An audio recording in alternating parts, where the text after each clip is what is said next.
What's going on, y'all? Welcome to another episode of Say It in 4, a show where we give you 4 unpopular opinions on 4 topics in 1 minute each. Every week we bring you guys some pretty crazy conversations, so don't expect anything different this week. We can jump right in. Fresh Prince of Bel-Air, y'all. Will Smith coming through for the holiday season. Blessing fans. Talk to me, T. Yo, you know what? First, I gotta say this. Like, I really miss you guys. It's been a week. I miss you guys. No, it's always good. It's always good. Yeah. So, okay, Will Smith, right? Jason Derulo giving out PS5s, things like that to the cancer patient. I think that was pretty dope. I mean, Will is known to be the guy who's always giving and doing things like that. You know what I mean? So I think that was a nice gesture by him. What do you think about them partnering with GameStop? They partnered with GameStop and Jason Derulo. So you got Jason Derulo, I believe, and GameStop to go to the hospital for the kid, considering COVID, you can't be in the closed spaces. What do you think about GameStop, stepping out and doing something like that for a child, similar to like the Make-A-Wish Foundation? Oh, that's pretty dope. I mean, look, GameStop, they're in the business of, giving out games, things like that, or, selling games. So I think that was pretty dope by them, especially because right now that company is struggling. Like, I mean, I actually invest in them, GameStop, and they're not doing too well. So, you know what I mean? They needed something. But now, how do you feel about it? It's funny because I was looking at some comments because, even though somebody does something good, somebody's always going to have something negative to say. One of the comments that I read was, why are they taking all this time buying PS5s for kids that can't even play with it versus people trying to have the PS5s for their kids for Christmas? And I'm like, wow, that's kind of like selfish to think that way. What Jason Derulo and Will Smith are doing is phenomenal. I think it's nice that as public figures, they could take time out their day to take care of kids. Whether or not they could play the PS5 or not, these kids is in the bed fighting for their lives while a lot of these other kids ain't doing nothing. They can't even make up the bed or wash dishes and talk about, I want PS5. But this kid got cancer. We don't know how long his lifespan is going to be. And it's like, if he can have a PS5, why can't you let the kid have a PS5? Right. You'd be surprised how many adults are complaining that they can't get it. It's just crazy to me.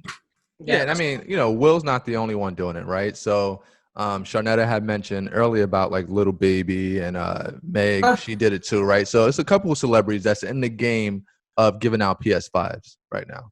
Yeah. I think it's a great thing. Well, hopefully many other celebrities are doing it as well. Taking time out of their day to go to some of these kids. I know a lot of different athletes and entertainers try to do things to make these kids holiday and spread the holiday joy. But I think the Fresh Prince. We know Boogie Down Will to do his thing, giving back to the community and the kids. I think for him to use his platform at season 2 of his show to be able to start that and be able to provide that for that child, I think is great. Right. Yeah. So speaking of happiness, and we mentioned Meg earlier, right? How did you guys feel about Shaq actually hopping into Meg's IG Live while she's on there and trying to spit game, talking about, you know what I mean? What's up with the booty? Like, what's up with the booty? Like, so check this out, right? Do you think Shaq was looking for Meg under the mistletoe? Of course. First off, homie, you 48 years old. Like, how can you even make a comment and be like, you enjoyed watching her twerk when your kids is around the same age? Yeah. And then Sharif, it was actually funny. Sharif, his reaction was crazy. No, Sharif responded to his pops trying to spit game and shoot his shot at Megan Thee Stallion. And all he wrote was, I feel your pops. So it's like, I guess it's a father and son. Boys are going to be boys. But as a woman, nah, son. Nah, I'm not going to have my husband be looking at Meg Thee Stallion. I'm going to tell you right now, you're catching these hands. I'm telling you that right now. You too old for that. You're 48 years old checking out somebody that could be your daughter. Did you say Shaq is doing the most? Is he doing the most, T? Nah, I mean, I don't think so. Like, I mean, he's 40-something years y'all old. Men. Y'all men. It don't matter. Chanel, you want him to go after somebody that's 50, 48 years old, like his own age? If he can reach out to that person that's 25, 26, and she's willing to give out some play, you think that's a problem? No, for me, that's awkward. I'm not dating a person that's like the same age as my kid. Yeah. Like, I can't get that in my head. That doesn't make sense to me. That, like, your kids look up to Meg Thee Stallion. Like, why would you want to shoot your game at her? That's just weird. That was on a reality TV show though with what was the one he was with Hoops, right? He used to date Hoops. Yeah. Right? What show was that? Yeah. I don't even remember what show was Flavor that. of something. Flavor of Love. Hoops is from Flavor of Love. Flavor of But Love, Hoops did date Shaquille O'Neal. Yeah, and how old was she at the time? She was pretty young when she was on that show. I don't got no comment for that because, like I said, there's people have certain reasons why they do that. You know what I'm saying? And Kanye did a song with Jamie Foxx. So y'all put two and two together. Now, Shawnetta, no disrespect to Hoops and nothing like that, but I'm sorry. Netta, how do you feel about that? Like Shaq actually like hopping into not the DMs, but the IG Live. Yeah, it was awkward. It was. I wonder if like ESPN or TNT rather, if they hollered at him, was like, you need to cool out, like from a professional standpoint. his job. They like, okay, be cool, Shaq, be cool. Right, I don't think trying so. to keep. I think they. I don't think TNT will get too much into it personally because that's his own personal. Thing. I think he's just trying to probably get some stuff trending. I don't think he's really meant it in like. He meant that. He meant that. He meant that. Facts. He was working though, rightfully so, because she was doing her thing. But still. And you know what? If Megan Thee Stallion was feeling Shaquille O'Neal, he would have hopped on that quick. So now I don't want to hear what you're saying. Well, it is what it is. Shaq got a lot of money though. Shaq got a lot of money though. So if Meg was smart, then she would holler back at Shaq because Shaq got a lot of money. That's crazy. But then it's like that gold digger thing. Like, no, like Meg Thee Stallion is educated. She don't need, like, she's already making corn and doing that on her own. She don't need to be hopping on Shaq. You think she's educated? Meg Thee Stallion's comments? Are you going to jump in her comment? Will you be jumping in her comments like Shaq did? Meg? Yeah. Never. Wow. You know T not thirsty like that. T is not thirsty her like comments? that. Huh? No, it's not even about him being thirsty, but you know, she's a pretty woman, right? She's a pretty girl. She's beautiful. Without her makeup, oh my gosh, she's gorgeous. She's so beautiful without the makeup. Natural and everything. Yeah. I'm all set. I'm good. You know what? Y'all not gonna keep playing my sis like that because she is beautiful without that makeup on. Because y'all talk about somebody got the nerve to compare it. No, I did see her. I did see her without the makeup. I did see her without the makeup. She do look like a goddess. I ain't gonna sit here and lie. Chanel got a point. I just feel like Meg is not. Y'all talk about she look like Snoop Dogg. No. We ain't gonna disrespect like that. You're not gonna play her like that. No, we're not gonna disrespect her. She does her makeup. She looks like a porn star the way they kind of do it a little bit. You don't need makeup. She's beautiful. Her makeup. Right, but the thing is, I feel like Meg, you know, she's from the gutter of Houston somewhere, right? And she's just not my type. And I feel like she's maybe struggling with like some mental health issues, things like that. And speaking of mental health issues, somebody else that's going through it right now, let's talk about somebody who looks similar to Meg, Lizzo. Let's talk about her. Because I feel like she's going through some stuff right now, too. Meg's taking her shine. Before we jump on Lizzo, I'll say this. Shaq better remove himself from that comment box before someone else catch him slipping. But I mean, like you said, on the Lizzo, go ahead. Back to Lizzo. Yeah. No, so on Lizzo, right? Lizzo was trending regarding some detoxing and making some health and diet mental health issues. Do you think she is just trying to stay relevant? Because I think so. I mean, she's a public figure. Like, well, go ahead, Shada. I'm gonna let you rock out with this. I mean, she took a smoothie diet. Everybody giving her a hard time about it, you know. But like her friends was like, well, not friends, her fat peers. Which I'm saying that I'm not trying to be insensitive, but like a comment said, it was a tweet that said, "My heart hurts with all my fat peers today. I'm sorry, Lizzo did that to us." Like, what the heck? She's just trying to be better and be healthy. Like, why are you taking it as an insult to all, you know, plus-size people? She was running for a minute trying to make attraction in the news, though. I feel like in entertainment, she had her hot little streak. She was making music, right? She dropped a couple of hot tracks. They won some awards, but I haven't really heard much from her in the last couple of months. So do you think I honestly think this is just like another type of PR stunt, or probably I just trying to throw my name out there to keep myself relevant? Well, I mean, but why you say that though? Because she's just doing a detox, and the audience is actually having something to say. It's not necessarily her doing something.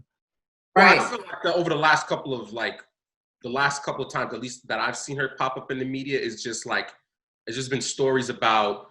It's not controversy, but she's just got like trending stories that are just like people are having back and forths about that. I don't know. I just think it's just you want to put your name out there, make yourself relevant. Maybe she got an album she's getting ready to drop. I don't know. Right. I personally. First off, the thing is, there's a lot of the BBW community. They really look for Lizzo as an advocate because she really owns her weight. She owns her body. And that's what a lot of the BBW people respect. So I feel like a lot of women that expect Lizzo to, if they see Lizzo being skinny, they're going to feel offended because it's like, who's going to represent us now? You understand? Now, Lizzo, first off, everybody spends too much time worrying about what Lizzo got going on. She did a detox because throughout Thanksgiving and all that, she was really detoxing because she was eating bad and drinking, a lot of alcohol. And she wanted to do a detox just to clean her body out. Like she said, her skin is better. She felt better health-wise. Her stomach was, she wasn't feeling bloated or nothing. So why do people always make a big deal with Lizzo? It don't matter what the girl do. People put too much time and energy into that. Adele was another one who was on the plus size, right?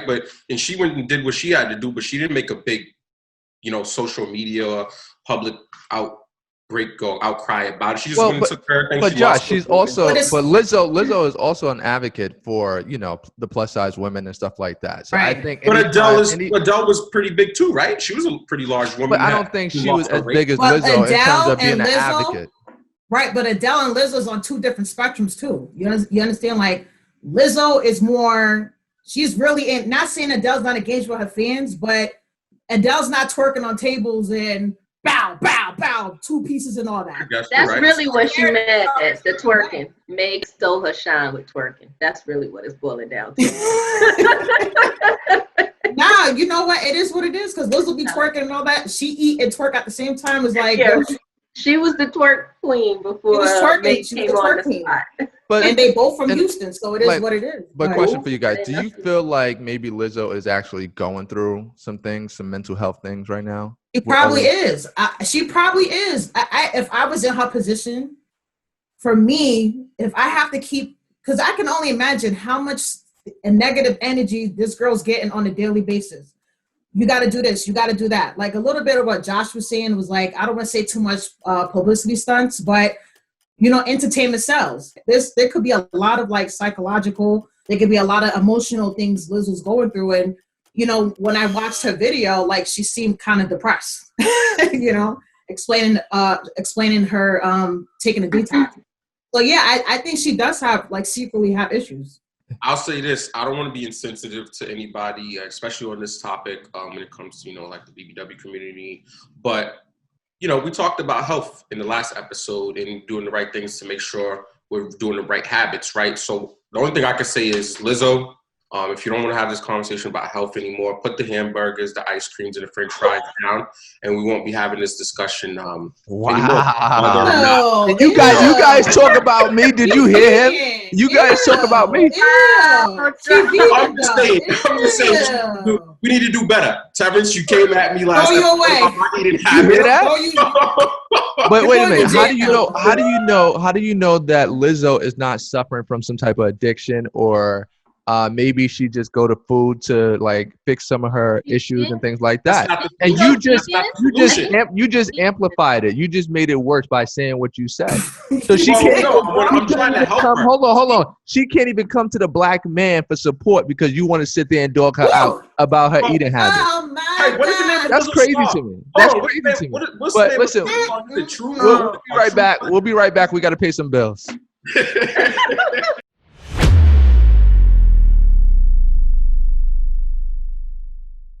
So talking all that craziness with Lizzo and the dietary stuff and the health stuff. Crazy. Let's transition and talk a little bit about someone else in the industry right now. There's a lot of crazy things going on with my man Weezy F Baby.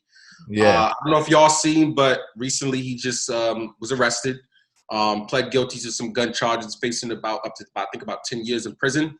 But before that, he was also he just recently broke up with his girlfriend, and he also just sold the rights to all his music, his masters, for about $100 million. What's going on with Weezy, Chanel?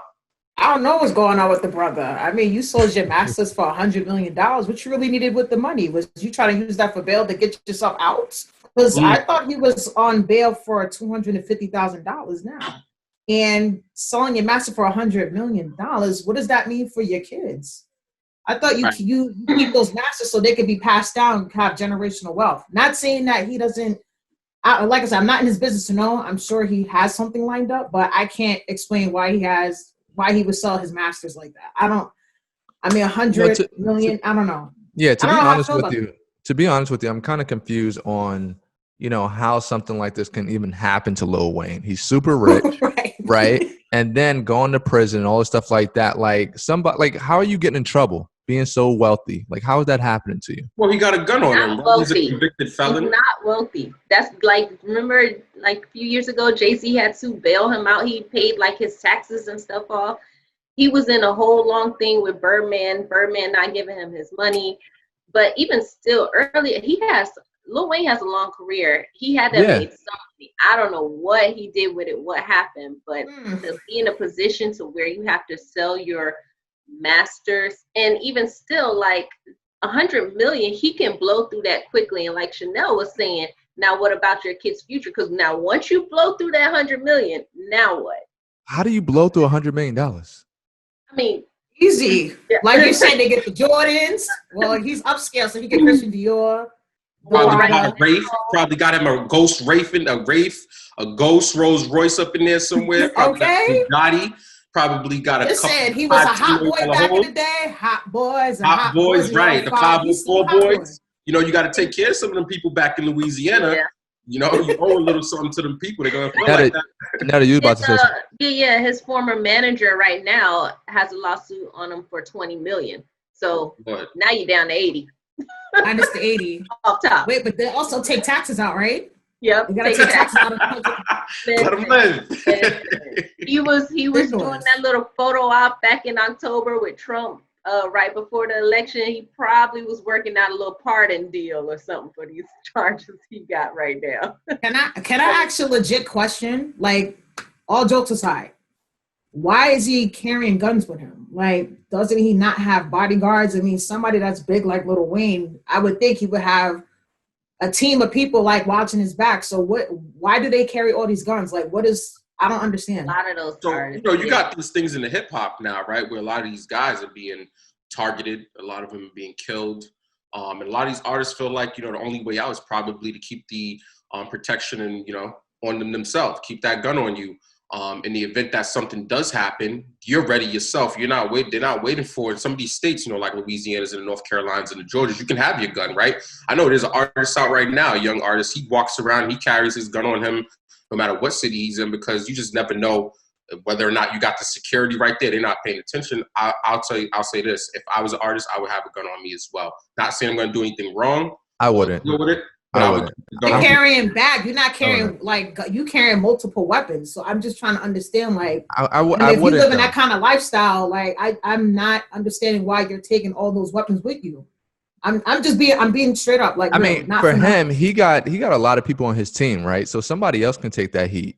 Lil Wayne, you shouldn't be taking that heat. Somebody else, like, you got bodyguards, multiple bodyguards. Give the gun to them. Give the gun to them. Let one of them I'm not sure where he was when he got caught. I don't know, but what about if he's in a situation that just me? Let's say you're my bodyguard, right? Me, you, and one of my other best friends, and we're out, and it's only three of us. We're at a restaurant. We right. Real quick, and I don't got nothing. You're the security guard or the bodyguard. You don't have anything on. You only have one gun on you, and somebody drive up. They know Lil Wayne. Pull up to your car. Now what? You're handcuffed in a situation where you're gonna probably get your life's at risk. So I'll definitely have it on me in my car, me if I need to. In this day and age, you have to. You don't know where a knife's gonna come from, a bullet gonna come flying from, and if I have the right to bear arms, I'm gonna do it. And with that being said, when you want to talk about bullets and everything else, we're talking about the music space. Let's flip over to the film space. Right now, Tom Cruise and those guys out there in the UK, they're filming Mission Impossible 7. And something recently just happened. You know what happened? About the whole Tom Cruise going wild on the set. Going wild on the set. And he recently started arguing with some crew members. It was two people that were standing within 6 feet of each other. And he said, look, if this should happen again, you guys are gone. So, Nell, what's your take on that? He said if it happens again, that they're out? They're gone. They're done. Because they've been trying to film Mission Impossible for a minute. So they've been stopping because of the whole COVID. But you're wasting time. You got to go. Tom Cruise got to go. All right, it's time to shut it down. He wants to get out there and put out videos. It's COVID. We're in the middle of a pandemic. If you're gonna start cussing people out and arguing on a movie set because there's people within 6 feet of each other, then just don't do the movie. No. Don't do the movie. That's not how this works, bro. Don't get on the set and start arguing and hurt how it works. Listen, look, we know that you cannot be within 6 feet, right? You have to have the mask and everything else. Right. Now, if you're on a production set, you cannot be standing next to somebody like it's just regular, like something like that just happened to you, right? Like you've been filming. Yeah, they're very strict on those type of protocols. Exactly. Yes. So you can't be within the 6 feet. If anything, leave. Shut it down. Like I said in the last show, if you don't want to follow the rules and things like that, you can go. Simple as that. Fair enough. You got to go. Well, guess what? Somebody else going to tell Tom Cruise he got to go because they need to shut that production down. If you could do try about 3 or 4 times to shoot one movie, you didn't have to stop and restart several times. That means something ain't right. Tom Cruise, right? So gotta go. That's why he's so upset. He's like, listen, exactly. Doing this. He got insurance companies to deal with. He got studios to deal with. Like, it's a lot, right? You gotta handle this, and he's upset. So he was also reiterating like, I'm providing this job for all of these people. Right. So if we get shut down, this is the livelihood of all these people on this production. Right? So somebody had to say it. Somebody got to take the lead. I mean, but Tom guess Cruise what? They got to go. He's the leader of that film and of that series. So he got to be the guy to do it. There's a solution for Tom. Shut it down. Stop it. Shut it down. Well, it looks like Tom Cruise can't get it together on another set. You said it's Mission Impossible #7. I believe this seems like it's been Mission Impossible for how many other times you try to get that movie produced. But you have something against him. You have something. We'll talk about Tom Cruise for another time. Thank y'all for tuning in to another episode of Say It in 4, where we give you guys informed popular opinions, and we look forward to seeing y'all next week. Every Sunday.